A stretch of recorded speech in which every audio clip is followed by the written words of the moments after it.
what if I told you there's a group of muscles in your body working 24/7 to keep your pants dry, to allow you to lift things, and even help with your sex life?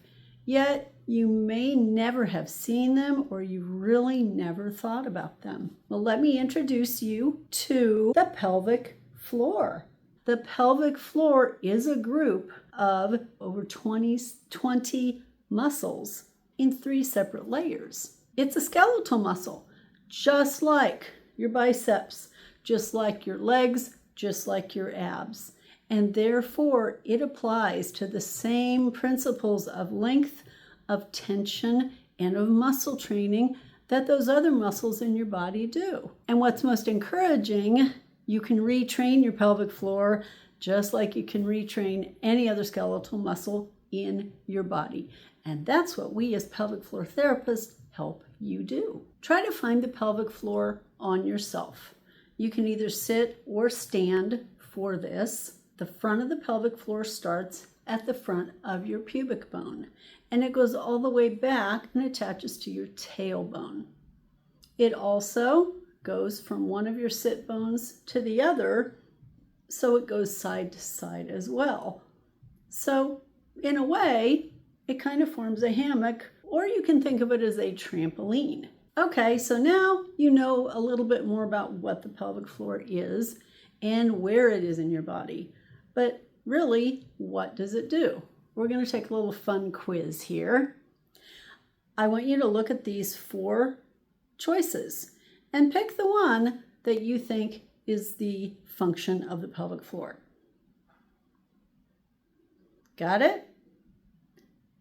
Actually, the answer is it does all of them. So let's go through each one. I like calling them the 4 S's. The first function is support. The pelvic floor muscles help to support your major abdominal and pelvic organs. In men, that would be your bladder and your prostate and your colon. In women, that would be your uterus, bladder, and colon. The second function is stability.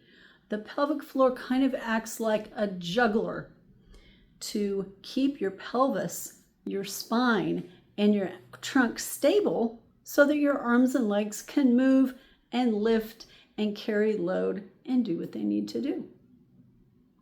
Third function I call sphincter.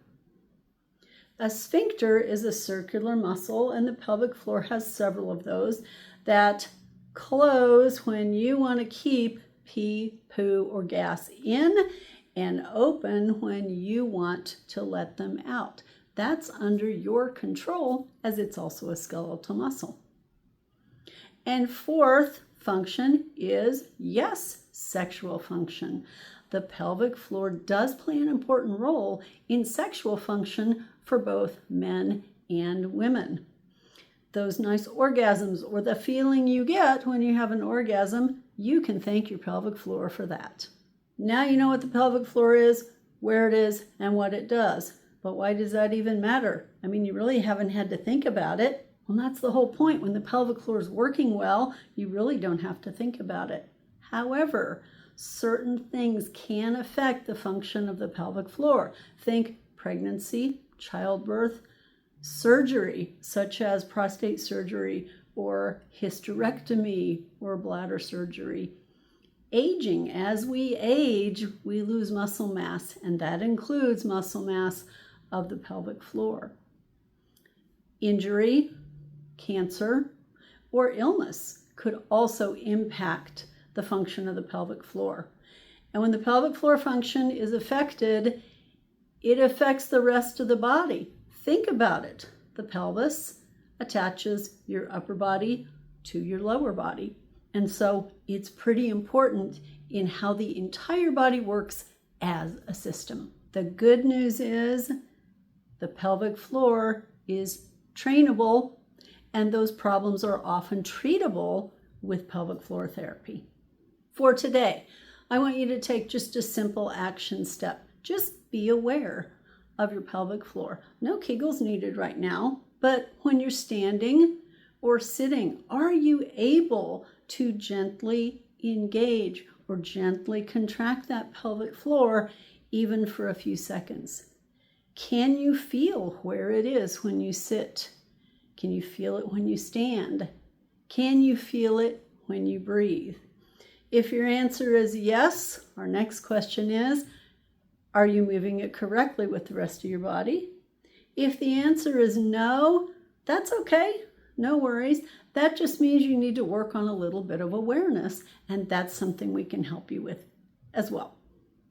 Now that you're a little more acquainted with your own pelvic floor, great.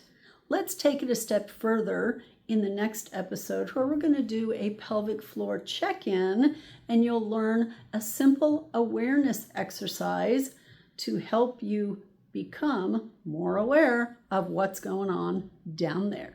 We'll see you in the next video.